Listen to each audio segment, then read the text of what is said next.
This case study is going to focus on someone who has rheumatoid arthritis and additional ulnar drift of her fingers. So there's going to be muscle weakness, there's going to be swelling, and there's going to be this passive movement of the fingers off to the ulnar side.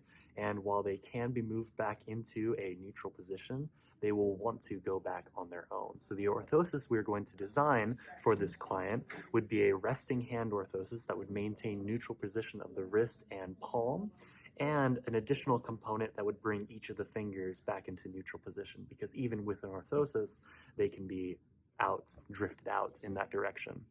The materials that we'd want to use for this, for the main orthosis, would be a lightweight, low rigidity, and a material that has good memory. Because of the arthritis, there may be swelling that we would need to adjust the orthosis for. So the good memory is essential for that.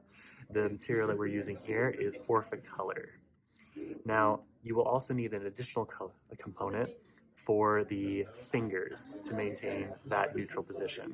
And for that, we would use Orthocast, a strip about 3 times the length of the client's palm.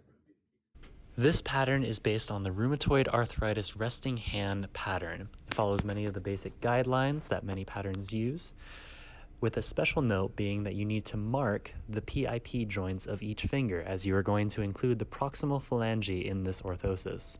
As another note, the thumb is not included in this orthosis, so you will need to include a gap for the thenar eminence, which will be a curve in the pattern of this orthosis. When molding this orthosis, be sure to follow the standard guidelines of molding any orthosis, including making sure the material is cool enough to the touch for client comfort. This client has enough on her plate with rheumatoid arthritis and ulnar drift. We don't need to add burns to that.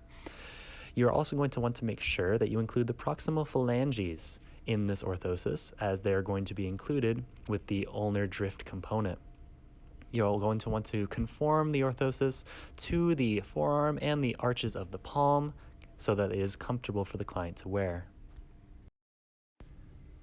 The next part of this orthosis is key to preventing ulnar drift in the client. You're going to use the Orthocast material, making sure to fold it in half so that it is double the strength. The client's going to be palm facing down, and the Orthocast is going to be designed so that it has ridges that come up in between each finger and that prevent the ulnar drift. I find it easier to make the ridges off of the client's hand because trying to move it between the client's fingers can be difficult. So I form the ridges over my own finger, not curling them yet because I want to adjust that directly for the client, but curling 4 ridges up and sliding the client's hand into this orthosis as it's starting to set. So you'll want to fit this orthosis snugly in between the client's fingers so that it rests at the base and covers the proximal phalanges. Once it's there, you can curl the ridges over the fingers so that it prevents drifting in the ulnar direction. Wait for a moment for the Orthocast material to cool, making sure again that it fits snugly and comfortably for the client. You will adjust this later by trimming the edges and smoothing the corners, but for now, hold until it sets. Once it does, you can take it off and begin the process of attaching it to the other orthosis. It's going to sit right where the proximal phalanges would, but in order to have it stick better, you're going to use a second piece of Orthocast placed in that same area after being activated, and set the ridges on top. Once those pieces are activated, they can be attached so that the ulnar drift component is attached to the orthosis. You can see how the Orthocast curves over to prevent that ulnar drift. Once the client is fit in, they should prevent her fingers from moving.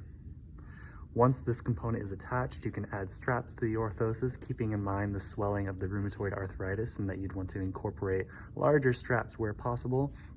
And you will need one directly over the MCPs, over the wrist, and over the forearm. So how's your new orthosis feel, Miss Murphy? Oh, it feels great. Oh, excellent. Make sure you take care of it. You can wash it with soap and lukewarm water. Make sure not to get too warm, like leaving it in your car, because it could lose its shape. We notice we have these little notches in here that we included so that you can put it on with just one finger, make it a little easier for your arthritis. And make sure to wear it while you sleep. It's not for where you're doing functional things. So if you're trying to do something, you can take it off. But while you sleep, you'll want to be wearing it. Okay, you hear that, Tom? I gotta wear it while I'm sleeping.